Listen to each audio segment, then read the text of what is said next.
Un triángulo es una figura geométrica con tres lados, tres vértices y tres ángulos. Vamos a revisar los vértices, que son los puntos en donde se unen dos líneas del triángulo. 1, 2, 3 vértices. Vamos a revisar los lados. 1, 2, 3 lados. Y vamos a revisar los ángulos. 1, 2, 3 ángulos. En este caso, cada uno de los ángulos de este triángulo mide 60 grados. Y como dato curioso, déjame te cuento que la suma de los ángulos internos de cualquier triángulo es igual a 180 grados. Como aquí, 60 más 60 más 60 es igual a 180 grados. Ahora sí, vamos a ver los tipos de triángulos. La clasificación de los triángulos puede ser según sus lados, como el equilátero, que es el triángulo que tiene tres lados de la misma medida. El triángulo isósceles, que es el que tiene dos lados iguales, y el triángulo escaleno, que es el que tiene los tres lados de diferente medida. Esto es según sus lados. Y también puede ser según sus ángulos, como el triángulo acutángulo, que es aquel que tiene sus tres ángulos agudos, o sea, menores a 90 grados. O como el triángulo obtusángulo, que tiene dos ángulos agudos y un obtuso. Y el triángulo rectángulo, que tiene un ángulo de 90 grados y dos agudos, o sea, menores a 90 grados. Facilísimo, ¿verdad?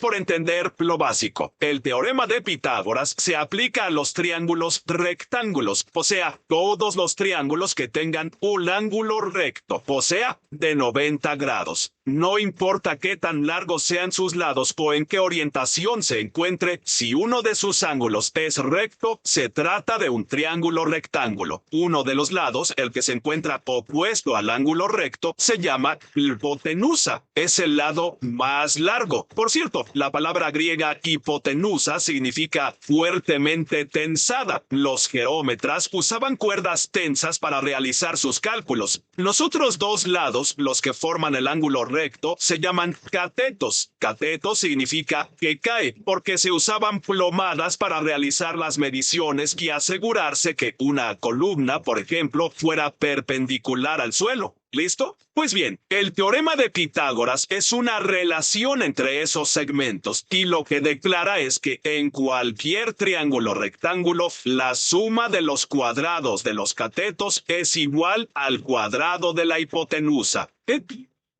Si nombramos a cada lado del triángulo con una letra, convencionalmente se le pone C a la hipotenusa y A y B a cada uno de los catetos, podemos expresar esta relación como A al cuadrado más B al cuadrado es igual a C al cuadrado. Esta relación es constante, lo que quiere decir que siempre sucede, sin importar el tamaño de cada uno de los lados del triángulo. Veamos en un ejemplo muy sencillo cómo usar el teorema de Pitágoras de manera algebraica para conocer la longitud de uno de los lados cuando solo conocemos los otros dos. Spider-Man quiere salvar a este bebé, pero le queda poca telaraña, apenas para 25 metros. ¿Tendrá suficiente para alcanzarlo? En este triángulo sabemos que el cateto A mide 7 metros y el cateto B 24 metros. ¿Cuánto mide la hipotenusa? El resultado es 25. Eso es lo que mide la hipotenusa, o sea, lo que debe medir la telaraña de Spike,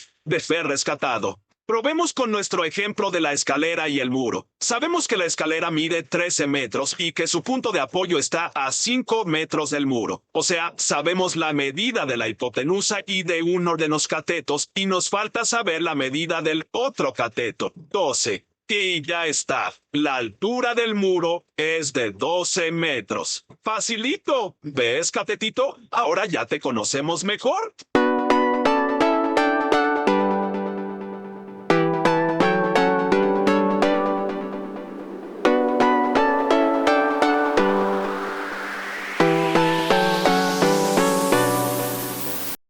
La semejanza de triángulos nos permite establecer unas propiedades importantes, las cuales se presentan en los triángulos rectángulos.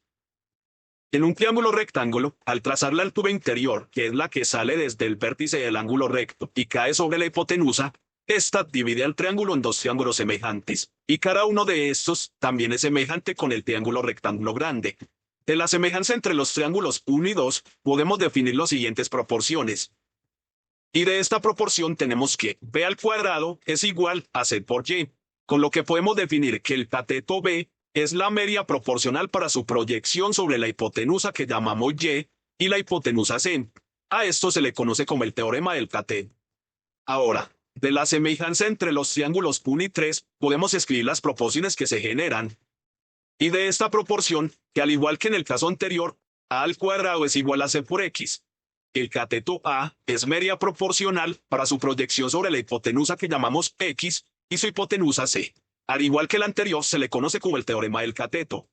Finalmente, tomando la semejanza entre los triángulos 2 y 3, podemos escribir las proporciones formadas. Y de esta vemos que nos queda h al cuadrado es igual a x por y, con lo que tenemos que la altura es la media proporcional para las proyecciones de los catetos sobre la hipotenusa que los llamamos x y y respectivamente. A esto se le conoce como el teorema de la altura. En resumen, teniendo un triángulo rectángulo y trazando su altura interna, nombrando la proyección del cateto B sobre la hipotenusa como y nombrando la proyección del cateto A sobre la hipotenusa como x, podemos definir las siguientes proporciones.